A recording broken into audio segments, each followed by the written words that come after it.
Good morning students. कैसे हैं आप लोग? आशा है अपने अपने घरों में अच्छे होंगे, स्वस्थ होंगे। प्यारे बच्चों, आपका हिंदी की कक्षा में स्वागत है। आज हम जिस विषय पे अपना विचार विमर्श करेंगे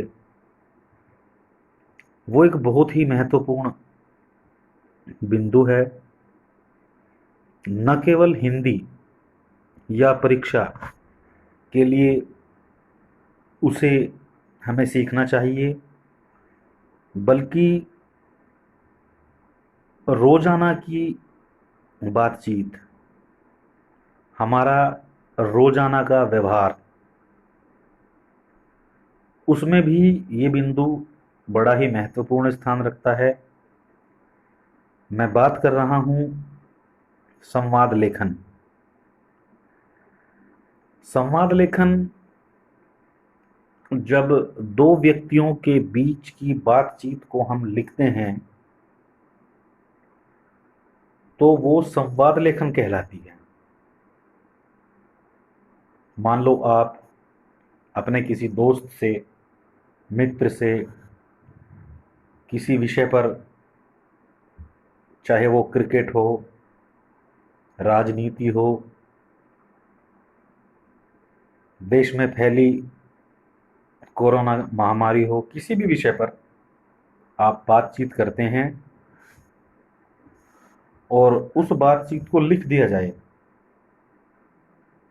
तो ये संवाद लेखन कहलाती है। क्या किया जाए कि हमारा संवाद लेखन आकर्षक हो, उस पर अच्छे अंक मिलें, प्रभावी हो?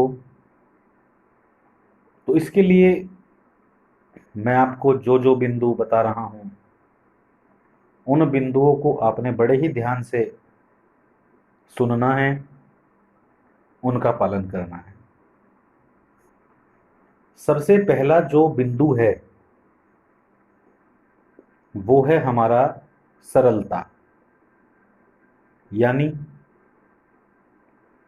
जो संवाद हम बोलें या लिखें वो बहुत ही सरल शब्दों में होने चाहिए। आप भी ये नहीं चाहोगे कि कोई आपसे क्लिष्ट भाषा में, भारी भाषा में बात करे। आप भी यही चाहेंगे कि इजी तरीका हो, सरलता हो। क्योंकि जो बात जितनी सरल होगी वो बात उतनी ही ज्यादा समझी जाएगी, सुनी जाएगी, और उस बात का जो प्रभाव है वो सामने वाले के ऊपर या पढ़ने वाले के ऊपर उतना ही अच्छा जाएगा।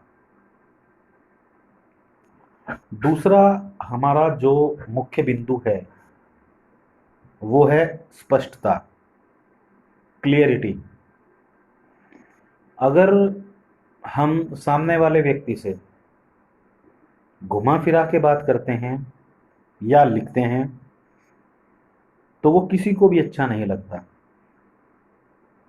यानी कि हमारी बात बहुत ही स्पष्ट तरीके से प्रस्तुत की गई हो, लिखी गई हो या कही गई हो। इसके बाद जो नंबर आता है वो है अच्छे शब्दों का चयन। अच्छे शब्द कैसे आएंगे आपके पास? अच्छे शब्द आएंगे आपके पास तब जब आप अपने अंदर पढ़ने की आदत को डालेंगे। यानी आप में रीडिंग हैबिट होनी चाहिए। मैगजीन, अखबार, अपनी पाठ्य पुस्तक की किताबें, इनको ध्यान से पढ़ो तो आपके शब्द जो हैं वो अच्छे होंगे, वोकैबुलरी में वृद्धि होगी। फिर अगला पॉइंट आता है तथ्यों की स्पष्टता। यानी जिस विषय पर आप बात कर रहे हैं, लिख रहे हैं, वो फैक्ट्स आपके क्लियर हों। ऐसा ना हो कि आपको उसके विषय में ज़्यादा जानकारी ना हो। इससे अगला जो बिंदु है वह है रोचकता।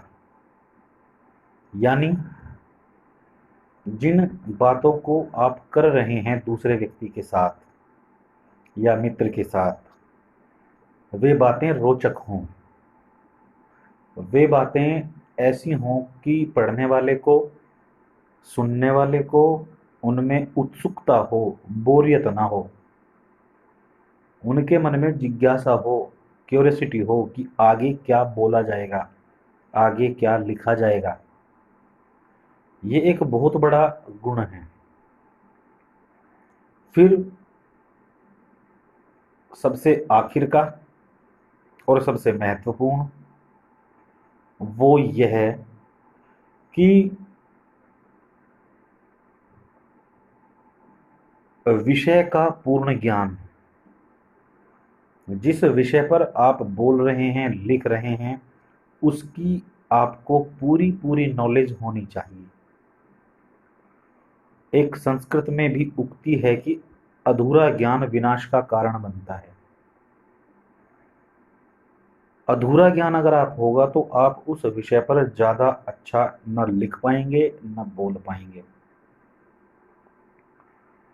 तो आपको ये ध्यान रखना है कि आप जो भी लिखें या जो भी बोलें वो पूरी नॉलेज के साथ, पूरे ज्ञान के साथ बोलें। बच्चों, इन बातों के साथ साथ आपको ध्यान रखना है वर्ड लिमिट, कि वर्ड लिमिट कितनी हो, कितना बड़ा संवाद लेखन लिखा जाए। कक्षा 6 के लिए 6 संवाद, 6 एक व्यक्ति के, 6 एक व्यक्ति के। कक्षा 7 के लिए 7 संवाद और कक्षा 8 के लिए 8 संवाद। इनके अलावा, ये तो बातें ध्यान में रखने की हैं ही, इनके अलावा जो ध्यान में रखने की बात है वो है आपका सुंदर हैंडराइटिंग। आपने ये बात अक्सर सुनी होगी कि first impression is the last impression. अगर आप अपना प्रश्न पत्र जो आपको सॉल्व करने के लिए मिला है, अगर आप उसे अच्छे हैंडराइटिंग में करेंगे तो निश्चित रूप से आपका जो संवाद लेखन है वो बहुत प्रभावी बनेगा, बहुत आकर्षक बनेगा, उस पर अच्छे मार्क्स मिलेंगे। और ये बात केवल संवाद लेखन में ही नहीं, इनमें से ज़्यादातर बातें लिखने के कोई भी हिस्सा हो, चाहे वह अनुच्छेद है, चाहे वह निबंध है, चाहे वह प्रार्थना पत्र है, कुछ भी है, भले ही प्रश्नोत्तर भी हैं, अगर आप इन सब तथ्यों को ध्यान में रखकर अपना कार्य करेंगे तो निश्चित रूप से आपका जो प्रश्न है वो बहुत अच्छे से हल किया जाएगा, बहुत प्रभावशाली और आकर्षक बनेगा, और आंसर शीट चेक करने वाले के ऊपर इसका बहुत ही अच्छा प्रभाव भी होगा। उदाहरण के लिए मैं इस वीडियो के साथ साथ आपको एक संवाद लेखन का उदाहरण भी भेजूंगा। आपको वो देखना है, जो मैं गृह कार्य के रूप में दूंगा आपको वो करना है।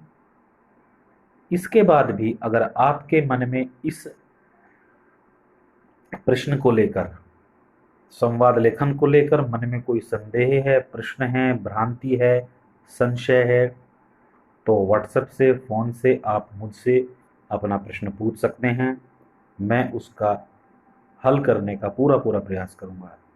तब तक के लिए घर में रहिए, सुरक्षित रहिए। Have a nice day.